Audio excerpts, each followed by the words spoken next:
and welcome to this England Football Learning PE Team Specialist episode. Today we're going to be talking about how you, as subject leaders, can support your colleagues so as to enable lifelong learners in and through physical education. We'll also be looking at how you can enable all of your students to become more skillful players and more reflective learners. In doing so, we think that you will be able to achieve your outcomes from Key Stage 3 to Examination PE. Finally, we'll delve into some practices which will provide ideas so that you can enable all of your students to have the most positive, enjoyable and engaging PE experiences. Today I'm delighted to have alongside me two of my FA PE team colleagues, Chris and Amanda. Welcome. So Chris, should we dive into that first question all around how we can, as subject leaders, actually enable all of our learners to actually achieve outcomes from Key Stage 3 to Examination PE? Yeah, I think it's really important as subject leaders that we always aim for that ambitious curriculum, a curriculum which gives all the pupils a positive experience of PE, physical activity and sport, and it gives them that lifelong love of those three areas that we talked about. It's really important that our curriculum gives depth over breadth, giving the pupils that opportunity to have that 5-year learning journey. And it gives the pupils that motor competence, the knowledge and understanding of the rules, the tactics, the healthy participation. And ultimately we want a curriculum which gives pupils really strong foundations for them to thrive. I love that. And in terms of thriving, Amanda, we really want all of our students to become more skillful players. So what sort of things can we actually help all PE colleagues with in looking to develop more skillful players? I think it's really important to have those fundamental movement skills really embedded before we get started, and trying to look at the curriculum not just as a sport of, say, football, but really looking to knit and embed all invasion games together. So once we've got those fundamental movement skills, those running, that jumping, all of that with our young people, we can then start to look at some really key principles of play. So instead of looking at just football, we could look at the principle of movement and try to embed that all the way through year 7, for example.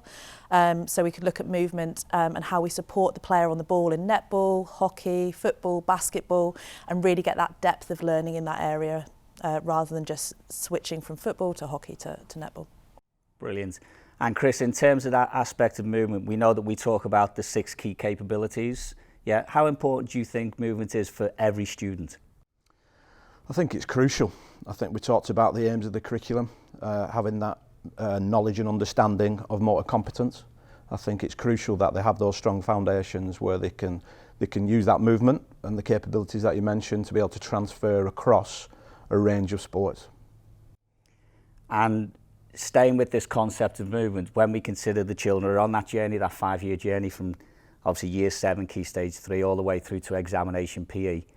Amanda, are there any other aspects of, if we think about physical literacy more so rather than just a mere movement, that we're looking to develop in all of our students? Yeah, absolutely. We've got to engage them to start with. If they don't love our lessons, if they don't enjoy what they're coming to, we're not going to have them physically active. So any way that we can get them to fall in love with sport, so they have that lifelong learning of it and take it into adulthood to keep themselves moving is so important. And we've got to engage them with our activities and what that looks like. And if they've never done the sport, then there might be a bit of fear of taking part in it. So we need to make sure that we scaffold it effectively, that they really enjoy those lessons, because the last thing we want to do is switch them off at 11 years old and them not want to take part in our lessons moving forward. I think it's a really important point, Amanda, that you've made there about that knowledge and understanding of how the body moves as well. And we can take that into other aspects of the curriculum as well. And I think it's important we build our children holistically as well, so they become strong leaders and they're able to lead and coach activities as well on that curriculum, and I think our curriculum should allow them to do that.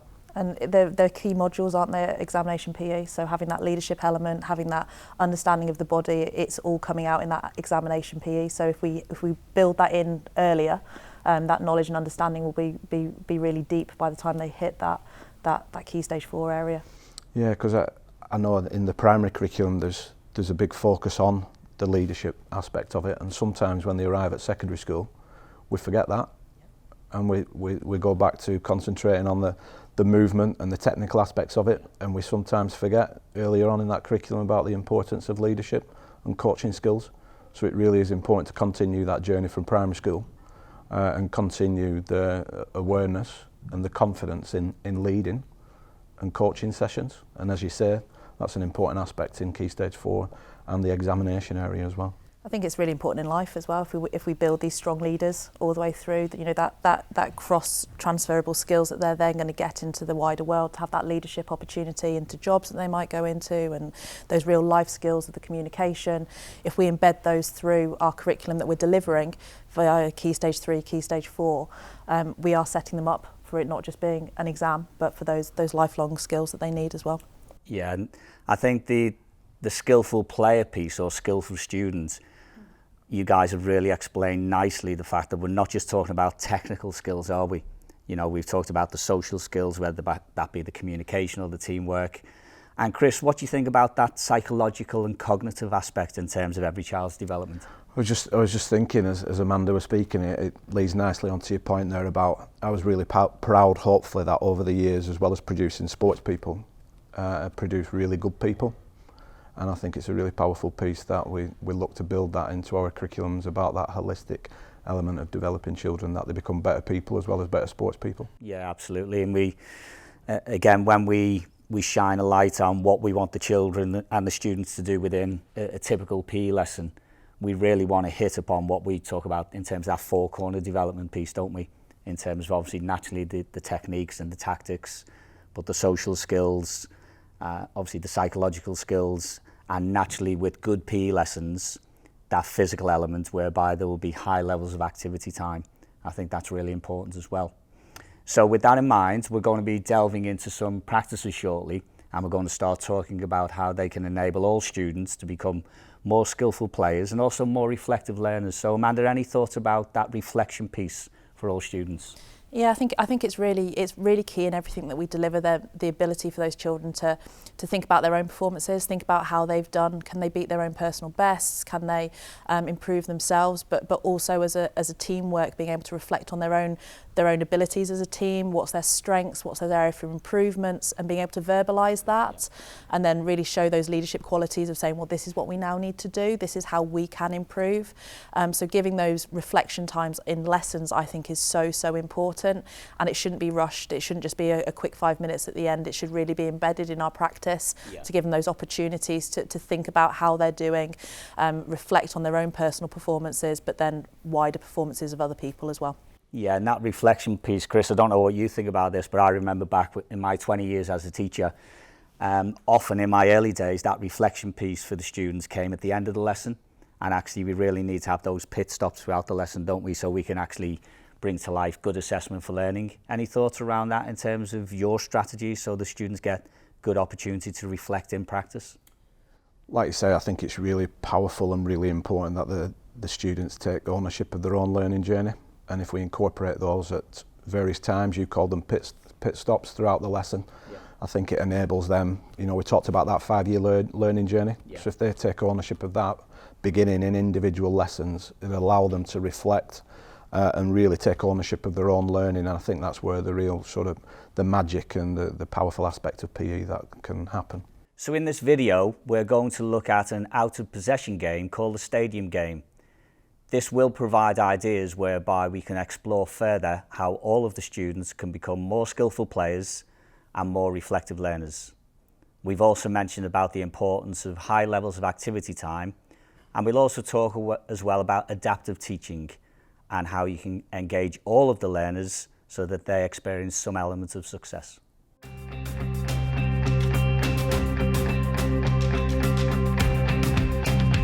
When considering scaffolding and building up out-of-possession practices, there are a variety of ways that we can encourage confidence in defending.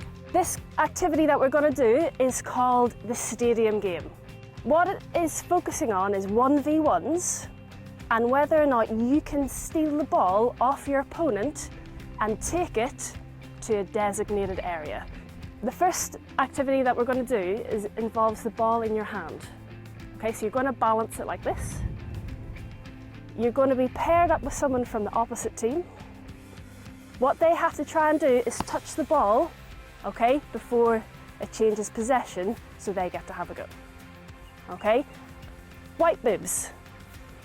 You have to try and get into this white space, okay? That is your home stadium.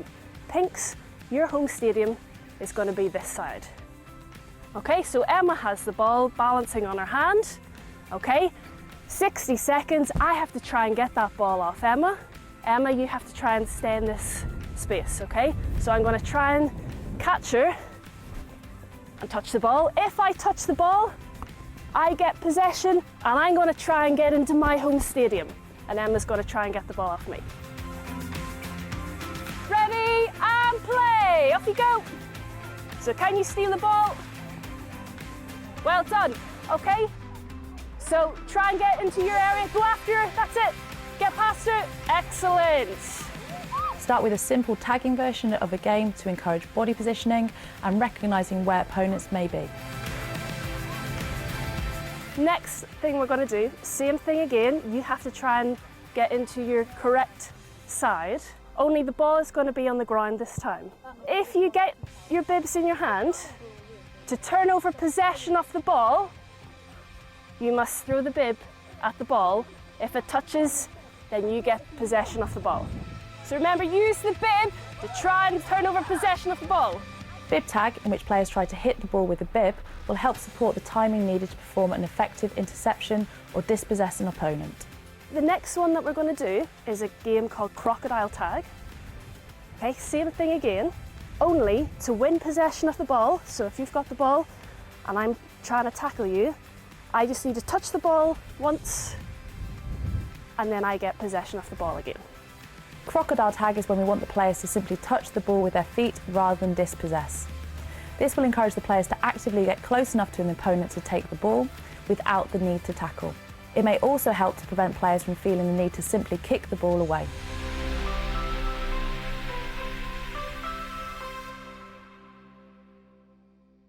So when we look at a practice like the out of possession stadium game, which is very much focused on 1v1 development, Debbie applied a number of strategies, Amanda, to try and ensure that all children had the opportunity to become more skillful players. What sort of things do you want to shine a light on in terms of what Debbie did? I think it's really interesting when we look at football and the out of possession side of it, because so often it's sort of neglected in how we deliver, and we put the ball on the floor and we ask them to go play football, and the realities are, if they are novices, they are all around the ball, kicking each other, balls are flying all over the place, and there's no real structure to what they're doing, and that doesn't help the novice players to develop the skills or the confidence to have the ball at their feet. So we really need to scaffold that and strip it back and go, okay, we've got the football, now we can look at how you stay on the ball, how you keep the ball, but using things like bib tag and crocodile tag, it just takes that stress and fear of someone that's just going to come and boot the ball away from you, and it allows you to really sort of repeat the skills and have a go and practice it in the best way that you can. And I think then as we scaffold that up, we're encouraging players to not just kick the ball away, we're encouraging them to keep the ball at their feet. So it helps both sides, whether you've got the football or whether you're trying to get the football back.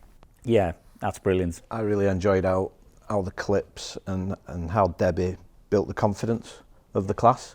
That was really powerful. So if you build children's confidence, they enjoy it, they become more inquisitive, and then that allowed them to put the choice of ball at feet or in hand. You know, and if we enjoy it and we become more confident, we're likely to be more successful. And if that happens, then we're going to come back more and more, aren't we, to PE and have that the skill development that we clearly saw on the clip. Yeah, and that really speaks, Chris and Amanda, doesn't it, to the whole concept of physical literacy.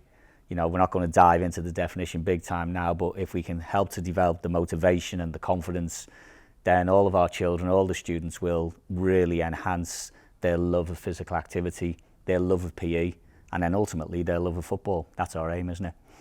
So Chris, when you're talking about the way Debbie developed that confidence, let's think about now teaching towards the top end. And if we think we're now moving through the key stages towards examination PE. So where would you suggest that out of possession 1v1 activity could go in a typical lesson? Well, I think that kind of activity can be used across the curriculum. I think the kids love it, and we've got to think why the kids love it, because it's lots of touches. It's that attacking versus defending. It's that decision-making aspect of it. It's that repetition without repetition. You know, they're doing lots of work on those individual skills that we talk about, and ultimately they enjoy it. Brilliant. And that repetition without repetition, it's an oft-used mantra, but people aren't always clear what that means. Amanda, what does that mean to you? For me, it's just giving the children like as many opportunities as possible to replicate a skill that we want them to work on without it getting boring and without it being a line drill or to do things unopposed. They've really got a choice about how they decide to play the game.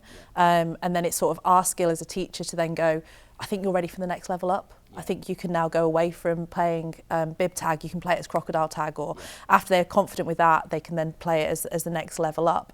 And that scaffolding can really help and support them. While also saying to the top end, you don't need to be playing bib tag, you start with this, you guys can really work on developing the timing to take the ball off the opponent's feet. Yeah. You can really look at where and when to steal the ball, and you can really challenge them to think about those things and embed that into their game and into their lesson. Yeah. Whereas for the others that might need a little bit more help and support, they can just have a look at playing it as bib tag as a start point. Yeah. I also think, Amanda, it's got good returns across the four corner model. You know, it's really good from a technical aspect. You know, in that 1 versus 1 activity that we saw, you're more than likely going to be with somebody who's your friend, but also on a similar ability and confidence level. Yeah. So it's got a real power in improving that technical aspect, and it also showcases where the students are at, if we're talking higher up the curriculum towards Key Stage 4 and our examination subjects. So it really highlights and showcases where the children are at. And because it's that 1 versus 1 aspect, it highlights, you know, the scores and things that we talk about higher up at Key Stage 4, and highlights that. I think on like moderation day, when you set up your children into the environments of moderation day, whether it's GCSE, whether it's A level, it's almost they feel under pressure and it's false, and they're like, oh, I've got to do 1v1s. But if we've had that embedded all the way through our curriculum from year 7, that it's just another thing. We do this in PE, but it's doing it in a way where it's not just one child versus one child in lines. There's a lot of chaos going on, so they don't feel like they're getting specifically looked at all the time, and it allows them to explore and develop their skills of having a go at it without thinking, oh, I'm getting watched here. Yeah. So if we can do it in games like the stadium game, they're still seeing the 1v1s, they're still seeing the attacking, the defending elements of it, but it's a little bit less structured, but you probably get your best scores out of your children by doing it that way. Yeah, absolutely. And I think, Chris, coming back to linking Amanda's point to your piece around the holistic development, we know that 1v1, the physical load and physical demands is big, and therefore we noticed when colleagues look at the video of Debbie delivering that lesson, you could actually see 2 rectangular areas set up as the stadiums, if you like. So, Chris, how could you very quickly scaffold the learning and progress the lesson using those rectangular areas? What would they look like as you move the lesson forward? It could turn into an element of competition. Yeah. So moving from area to area. Yeah. So, you know, somebody could be a certain team depending on the area that we're at. You know, it could be a Liverpool versus an Everton kind of thing, and you've got to get into the certain areas. So we're turning it into a little bit more of a multi-directional kind of activity, really. Yeah. Put a goal at either end and have a finishing element into it. So break into the stadium and have a goal for them to finish into, just as the next level up for it. That'd lead to a lot of enjoyment, because our children, our players love scoring goals as well, and they also see an outcome from that as well. Yeah. 2v1s, challenge your top end player. There's 2 defenders. Go beat those 2 defenders in the same sort of situation. So. Yeah. And it's tailor-made, really, isn't it? We could also use end zones. We could play the 4-goal game, whereby there's so much variety there when we're looking to adapt our teaching, again, bringing it back full circle so that we can enable all of our students to become more skillful players in so many different ways. I think everything we talked about there is that concept of small-sided games as well, Vin. Yeah. That children obviously clearly love. They get loads of returns from it, and they're so powerful, and they sort of highlight highlight the benefits of those really, and we've seen that on the video. Yeah, using games to engage, that's the mantra, isn't it? So if that was my key message to our subject leaders in terms of how they can actually continue to support their colleagues across the department, ultimately so that the children have the most positive, enjoyable PE experiences, what would your final key message be, Amanda? I think to really have a look at your schemes of learning, your schemes of work, and see whether we are scaffolding effectively up to that examination PE, and making sure that we're really helping our other colleagues and saying, don't always do what you've done, try something new, and see if we can help and support them to try new games such as this. Brilliant. And Chris, for you? I think to base your curriculum on the needs and wants of your children, and ultimately make it about creating that lifelong love of PE, sport and physical activity, so they do it for their lifetime like we have, and they'll ultimately get what we have from this wonderful subject. Fabulous. So thank you for sharing your thoughts, your insights. It's been great to have a chat, in effect. And colleagues who've joined us today, we hope you found our conversations useful, and most importantly, that you can put them into practice within your context.